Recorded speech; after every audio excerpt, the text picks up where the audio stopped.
I got to see this movie early, guys.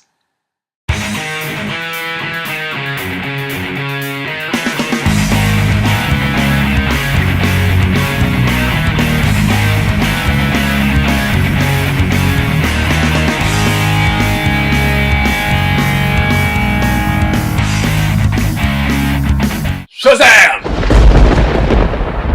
This is the latest movie in the DC Extended Universe. It tells a story about Billy Batson, a foster kid who's been down on his luck, gets summoned by the wizard Shazam to be his champion. And the wizard imbues him with the wisdom of Solomon, the strength of Hercules, the stamina of Atlas, the power of Zeus, the courage of Achilles, and the speed of Mercury. He need only shout the wizard's name, Shazam!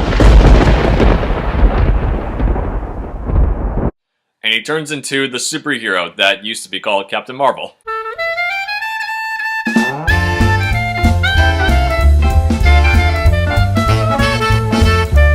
I'm just going to say this right off the bat to everyone who's been curious about this. Does this take place in the DC Extended Universe? And I'm going to be as blunt as possible because a lot of people have been being super vague about it. Yes, it 100% does take place in the same world as Wonder Woman, as Aquaman, as Ben Affleck's Batman, as Henry Cavill's Superman. It takes place in that world. A lot of people have been vague about that. And they have fun with it. I gotta say, guys, this movie's awesome. I was having such a good time in this movie. I mean, I was laughing my ass off a lot of the time. Like, Zachary Levi was the perfect choice to be this character, and he plays it so well.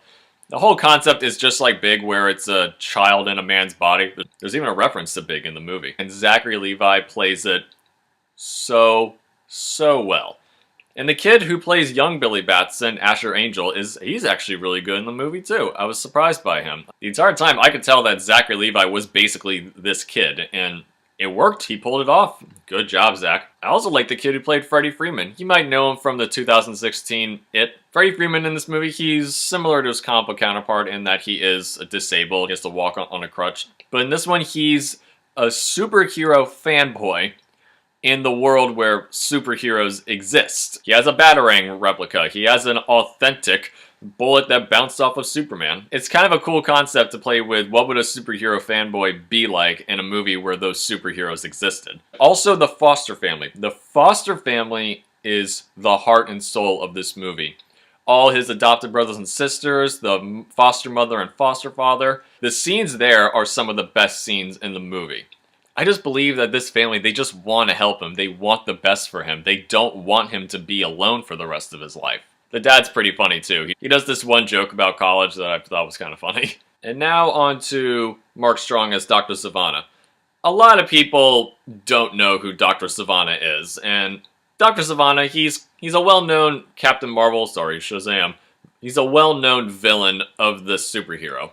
He is kind of like a mad scientist. If you see how he looks in the comics, he looks like, you know, mad scientist. And I'm really glad that they didn't go comic accurate Dr. Sivana appearance for the movie, because it would not have worked. And Mark Strong, he's good. He really underplays this character, which was a wise choice on his part. This is a character who you could have easily gone balls to the wall, batshit crazy. But he doesn't, and I think that was a good choice on his part. He's a throwaway villain. I mean, I understood his motivation for getting the powers. Like, he's a throwaway villain. I didn't really care about him, but it wasn't terrible. And I'm going to say this again. The comedy in this movie is hilarious. It's the perfect tone for this kind of character, too. And without getting into spoilers, I'll just say the convenience store scene is really funny. This movie is a straightforward origin story. A lot of people are saying, oh, that's just an excuse for so-and-so parts of the story. But with a character like this, even though he's been around for almost 80 years, a lot of mainstream audiences don't know who he is.